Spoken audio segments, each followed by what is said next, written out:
CG set model answer 2024। जी हाँ, Chhattisgarh CG Vyapam ने CG set भर्ती परीक्षा 2024 का मॉडल आंसर जारी कर दिया है। इस वीडियो में मैं पूरे डिस्कस करेंगे इस वीडियो में कि सीजी सेट में आखिरकार आपका सिलेक्शन जो है किस तरह से हो पाएगा।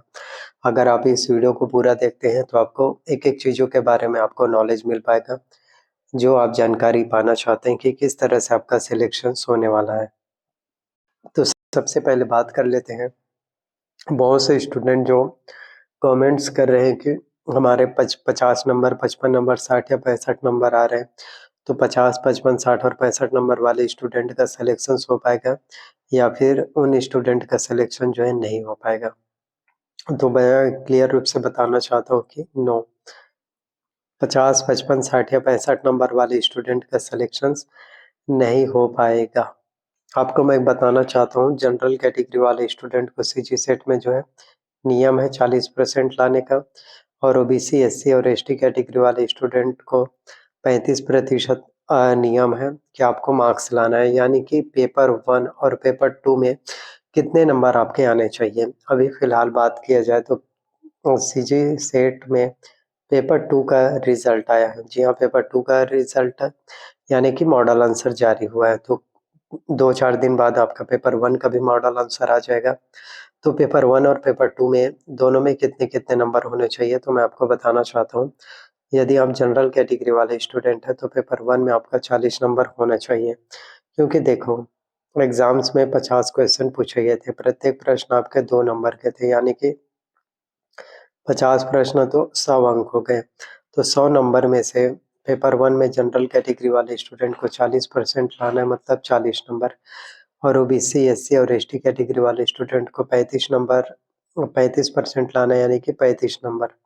जी हाँ, तो यदि आप जनरल कैटेगरी वाले स्टूडेंट हैं तो पेपर 1 में आपका 100 में से, जी हाँ, आउट ऑफ 100 आपका जो है 40 नंबर, 40 नंबर होना चाहिए। अगर 40 नंबर से 1 नंबर भी अगर आपका कम हो जाता है, 39 हो जाता है, फिर भी सिलेक्शंस नहीं हो पाएगा। वही बात करें हम पेपर 2 की, तो पेपर 2 में आपका जो है 80 नंबर होने चाहिए, 80 मार्क्स आपके आने चाहिए, क्योंकि पेपर 2 में जो है, जो अभी मॉडल आंसर जारी हुआ है, आपके 100 प्रश्न एग्ज़ाम्स में पूछे गए थे। जी हाँ, 100 प्रश्न एग्ज़ाम्स में पूछे गए थे, प्रत्येक प्रश्न 2 अंकों के, यानी कि कुल टोटल जो है हो जाते हैं 200 मार्क्स के। जी हाँ, कुल टोटल हो जाते हैं 200 मार्क्स के, तो 200 मार्क्स में से आपका 80 नंबर जो है होना चाहिए। इसमें भी 1 नंबर भी कम ज़्यादा नहीं होना चाहिए कि 78 नंबर आ गए कि 79 नंबर आ गए, ऐसा नहीं। तो अब दोनों को मिला लीजिए। पेपर 1 में आपको लाना है 100 में से 40 नंबर, और पेपर 2 में आपको लाना है 200 में से 80 नंबर। दोनों को मिला दीजिए, हो गए कितना, 120 नंबर, और टोटल मार्क्स कितने के हो गए पेपर 1 और पेपर 2 को मिलाकर 300 मार्क्स के। तो 300 मार्क्स में से यदि आप जनरल कैटेगरी वाले स्टूडेंट हैं तो आपका 300 में से 120 नंबर होना चाहिए, और यदि आपका 300, अगर आपका जो है 300 मार्क्स में 120 नंबर आ जाता है तो आपका सिलेक्शन फिर हो पाएगा। जबकि ओबीसी, एससी और एसटी कैटेगरी वाले स्टूडेंट्स को पेपर 1 में जो है 35 नंबर लाना है। जैसे कि ओबीसी, एससी और एसटी कैटेगरी वाले स्टूडेंट्स को 35% लाना होता है एग्ज़ाम्स में, तो 100 में से 35 नंबर आपके होने चाहिए।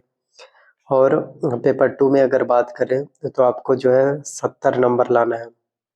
200 नंबर में से कम आपका 70 नंबर, 200 में से कम आपका जो है 70 नंबर, जो है 70 नंबर होने चाहिए। 200 में से अगर आपके 70 नंबर आ रहे हैं, 200 में से अगर आपके 70 मार्क्स भी बन पा रहे हैं तो सिलेक्शंस हो पाएगा। तो पेपर 1 में ओबीसी, एससी और एसटी कैटेगरी वाले स्टूडेंट्स को 35 नंबर लाना है, पेपर 2 में 70 नंबर लाना है, दोनों को मिला दिया जाए तो हो जाते हैं 105 नंबर।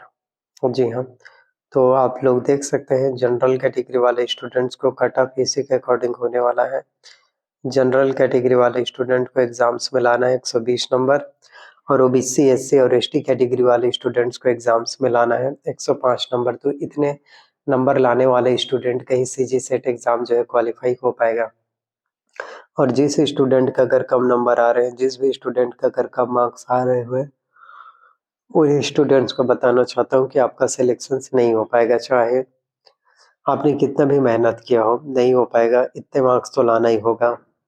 क्योंकि आपने आपका अगर 120 नंबर नहीं आ रहे जनरल कैटेगरी वाले स्टूडेंट हैं और यदि ओबीसी, एससी और एसटी कैटेगरी वाले स्टूडेंट हैं 105 नंबर नहीं आ रहे, मतलब आपने एग्ज़ाम्स में उतने पुरज़ोर तरीके से उतने जो मेहनत आपको करना था, उस तरीके से आपने मेहनत नहीं किया, उस तरीके से आपने हार्ड वर्क नहीं किया, उस तरीके से आपने मेहनत नहीं किया, उस तरीके से आपने हार्ड वर्क जो है नहीं किया, इसी वजह से जो है आपका सिलेक्शन जो है नहीं हो पा रहा है। अगर आपने एग्ज़ाम्स में बहुत अच्छे से अगर प्रिपरेशंस किया होता, अगर आपने एग्ज़ाम्स में अगर अच्छे से हार्ड वर्क किया होता, अगर आपने एग्ज़ाम्स में अच्छे से प्रिपरेशंस किया होता तो शायद आपका सिलेक्शन जो है हो गया रहता। तो आपने एग्ज़ाम्स में वो बेहतर प्रिपरेशंस एग्ज़ाम्स में और बेहतर तैयारी आपने नहीं किया, इसी वजह से सिलेक्शन आपका जो है नहीं हो पा रहा। तो यही है कि तैयारी हमेशा आपको जो है करते रहना चाहिए। जितना ज़्यादा आपका तैयारी होगा, जितना आपका मेहनत होगा और जितना ज़्यादा आपका हार्ड वर्क होगा, उतना ही ज़्यादा आप सभी के लिए बेस्ट हो पाएगा। देन उतना ही ज़्यादा आप सभी के लिए बेहतर और अच्छा जो है होने वाला है। तो सीजी सेट मॉडल आंसर 2024 काफ़ी ज़्यादा इम्पोर्टेंट हो जाते हैं। तो इसी तरह से आप जितने भी स्टूडेंट जो सोच रहे हैं कि आखिरकार जो है सीजी सेट का एक्सपेक्टेड कट ऑफ मार्क्स जो है कितना होने वाला है, एक्सपेक्टेड कट ऑफ लिस्ट जो है किस तरह से हो पाएगा, एक्सपेक्टेड कट ऑफ मार्क्स जो है कितना जाएगा, किस तरह से होने वाला है, आखिरकार कितने नंबर वाले, आखिरकार कितने मार्क्स वाले, कितने रैंक वाले स्टूडेंट का जो है इसमें सिलेक्शंस हो पाएगा, हमारा सिलेक्शंस हो पाएगा या फिर नहीं हो पाएगा। इन तमाम चीज़ों के बारे में छत्तीसगढ़ के सभी स्टूडेंट जो है क्वेश्चंस कर रहे हैं, सभी स्टूडेंट पूछ रहे हैं। तो मैं आप सभी को एक ही चीज़ कहना चाहता हूँ कि अगर आपने मेहनत अच्छे से किए हैं, अगर आप में से हर एक स्टूडेंट ने अगर मेहनत अच्छे से की है, अगर आप में से हर एक स्टूडेंट ने अगर हार्ड वर्क अगर आपने अच्छे से किया है तो डेफ़िनेटली सिलेक्शंस हो पाएगा। एग्ज़ाम्स को क्वालीफ़ाई करना, सिलेक्शंस लेना इम्पॉसिबल थोड़ी ना है।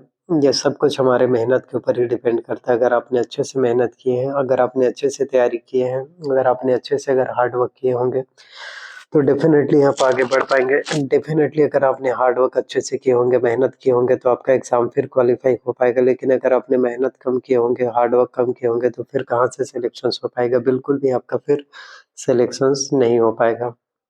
तो मेहनत करना ही सबसे मेन इम्पोर्टेंट होता है। कोशिश करना ही सबसे ज़्यादा ज़रूरी होता है आप सभी के लिए। तो वीडियो पसंद आए तो वीडियो को लाइक करना, चैनल पर नया है तो चैनल को सब्सक्राइब कर लेना आपको, साथ में बेल नोटिफ़िकेशंस को आपको ऑन करके रख लेना एंड वीडियोज़ को जितना ज़्यादा हो सके आपको शेयर करना है। तो ज़्यादा से ज़्यादा लोगों तक वीडियोज़ को शेयर कीजिए जिससे कि सभी लोगों तक वीडियोज़ फिर मिल सकेगा। थैंक यू सो मच, मिलते हैं किसी नए वीडियो में।